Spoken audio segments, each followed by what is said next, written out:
Okay, Rich Van Tassel here, giving you a recap of last night's Monday Night Football game, as the Denver Broncos defeated the Cincinnati Bengals 20-17 in overtime.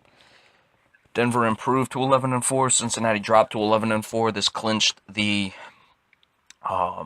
first round, or the home field advantage for the New England Patriots the rest of the way.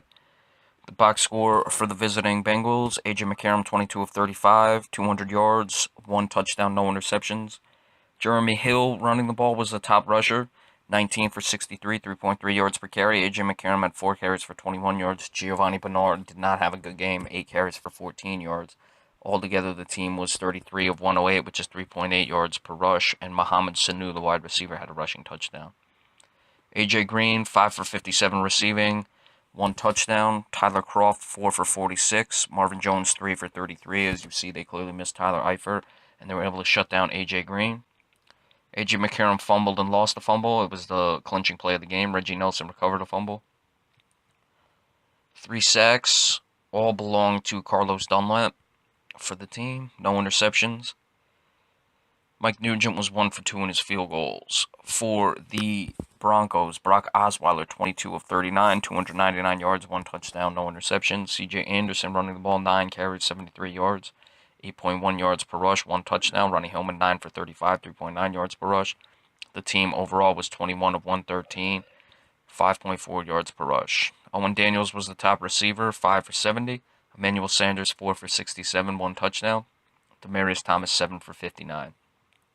C.J. Anderson lost the fumble. DeMarcus Ware recovered a fumble. Only 2 sacks. None by Von Miller. Brandon McManus was 2 for 3 in his field goals. Now, Cincinnati had a 14-3 lead at halftime. Let this one slip away. Gotta wonder about the Bengals. Can they beat these quality teams, especially in big moments?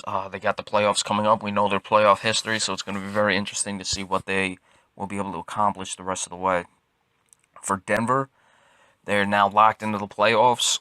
I believe they can still relinquish the division lead. I'm not too positive about that, but I believe that if they lose and Kansas City wins the last week of the season, Kansas City will be the division champions, but Denver has locked up a playoff spot. So they're almost certainly moving forward with Brock Osweiler now.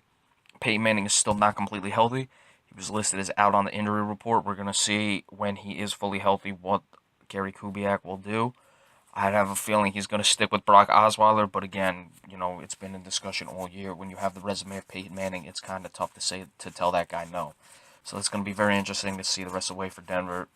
Cincinnati has locked up the division. They need to win to lock up the 2 seed, or they can still vanquish the 2 seed, so they can drop all the way down to 3.